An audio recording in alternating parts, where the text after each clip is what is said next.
everybody. This is part 3 of a series we've been doing on this mandolin with the collapsed top. My name is Corliss Nelson, and this is Corliss Nelson Woodworks out of Nashville, Tennessee area.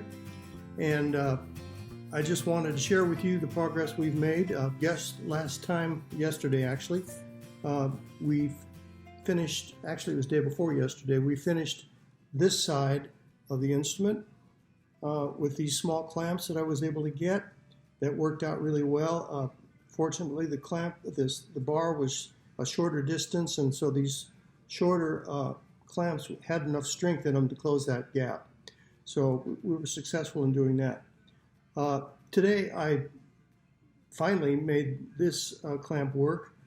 I tried the smaller clamps on this side, and I was able to get one back that far, but it was so long that it didn't have the strength to close the gap. So I had to use my backup clamp, which was a Stumac, I believe, bridge clamp, that the design is narrow. So I was able to get it in the F-hole and get back all the way back there and close it effectively. So I had to remove the screw portion that's on both sides of these clamps in order for this black part to get through the F-hole. But once I did that, it went in without a problem. So that's a tip for you in the future if you ever encounter a mandolin with a collapsed top or loose braces or whatever. Sometimes something like that can work. So it's just a matter of experimenting and reading a lot online to see what other people have done. And so this worked out really well. So without further ado, I'll let you watch this video. And there's a few surprises in there that I encountered that made it, I think, pretty interesting. So stay tuned and hope you enjoy it. I decided to go back over the brace inside with sandpaper and try to finish off any areas that still have glue on them. I'm trying a longer clamp from the smaller set that I got for violins and violas, but this longer clamp I'm very worried about because it doesn't look like it's going to work. I tighten it down, but as you'll see here in a second, it doesn't quite do the job.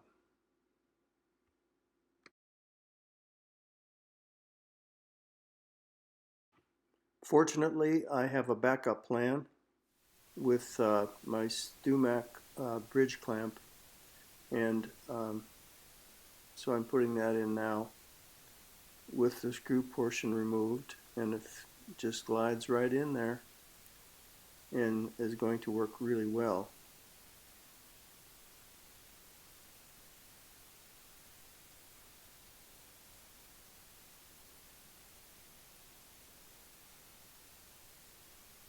Because of the height of the clamp, I'm using a block of wood protected by a piece of cotton cloth,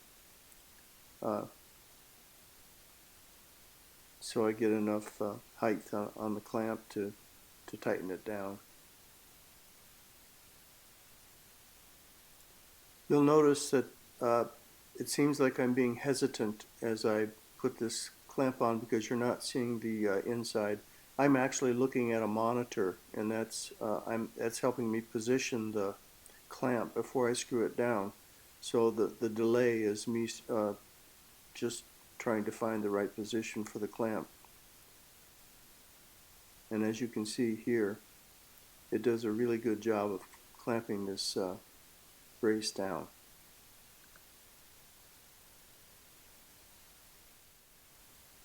It's important to me, at least, to remove as much of the sawdust that was created from cleaning the braces. There's quite a bit of it in there, so I'm using this kind of makeshift hand vac to get that done.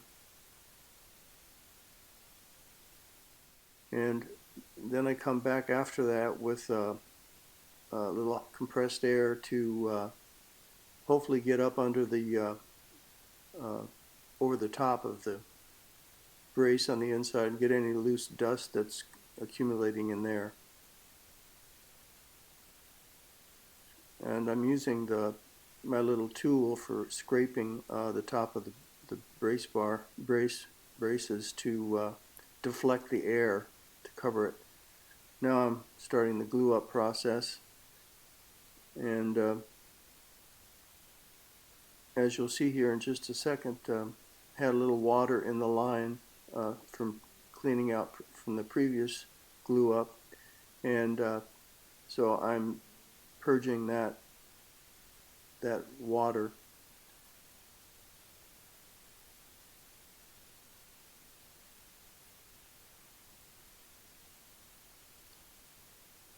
It's now time to get the glue into the brace.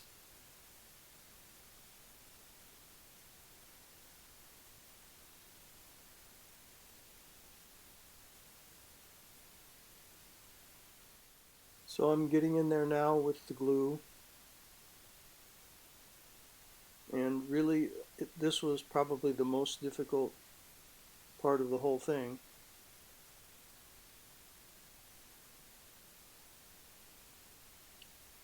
So many obstacles to overcome, to try to get around, and not really having a good lay of the land from my perspective. You can see that I'm really struggling with the glue tip. It keeps bumping into things, gets tangled with the strings and the cloth, and it just was a lot tougher glue up job. It was a lot messier than the one before. The one before was actually pretty precise compared to this one. I also had a little water in my glue from rinsing out before. I thought I had it rinsed out, but it just seems a little on the watery side to me. I went over it back and forth several times with a full syringe plus more. I think it was okay, but that had me a little concerned. And you can see here, you can't really judge where you're at.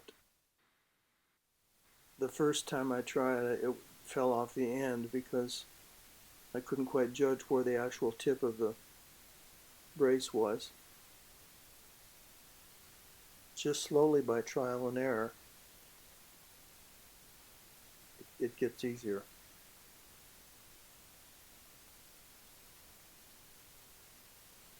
Starting to get better oriented to how things work. It's just a learning curve. I'm on the other side of the mandolin now, so it's kind of like a new territory just because it's 180 degrees from the other side. And you can see here, and I tried to get a lot of glue in there and had a lot of misses. It just seemed harder to maneuver the glue this time from this side, and the braces further away from the top plate, so I had to find a place to kind of set it on top of the brace, and sometimes it's hard to judge where the middle of the top of the brace is. So just trial and error. You can't get frustrated because it doesn't do any good. Just have to keep at it.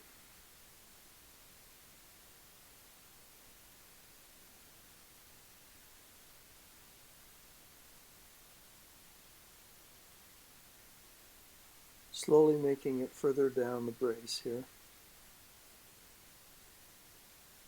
It seems like it takes forever, but it really didn't take that long. The whole process is pretty straightforward once you get things positioned the way they should be. You can see I'm running out of glue there in the syringe. I think I had to refill it one time. I don't know if that's being shown on here or not, but And then you add on top of the gluing work, you have to reposition the camera as you glue through the monitor area, and then have to reposition the camera so you can see what you're doing. So it's kind of a tricky deal. The camera is really nice, but it's not quite as simple to have it stabilized inside. I have a little stand that I have it attached to with a C-clamp, with a clamp, and so when I do get it positioned, at least it's steady at that point. So that allows for these videos to be pretty shake-free, except when I'm positioning the camera.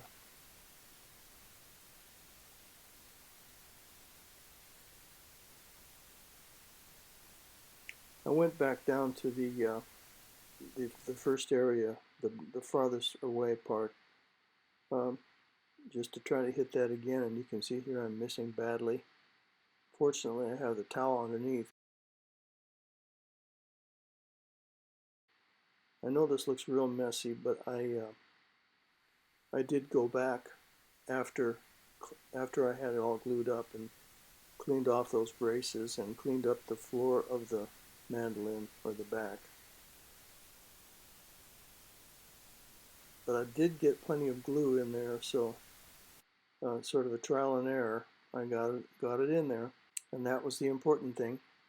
I'm opening and closing it a couple times just so the glue can move around. It really cinched up nicely. And finally, the brace is in, and this project is done except for the glue drying. Well, I hope you enjoyed watching that video. I certainly enjoyed putting it together and working on this project. I think once this glue dries, that'll be the end of the collapsed top problem that we had. And I'll just be getting into setting it up, and I should be good to go. So I hope you enjoyed this video. Please subscribe. I'm going to be doing other projects, and I hope that you'll stick around. My name is Corliss Nelson, and this is Corliss Nelson Woodworks.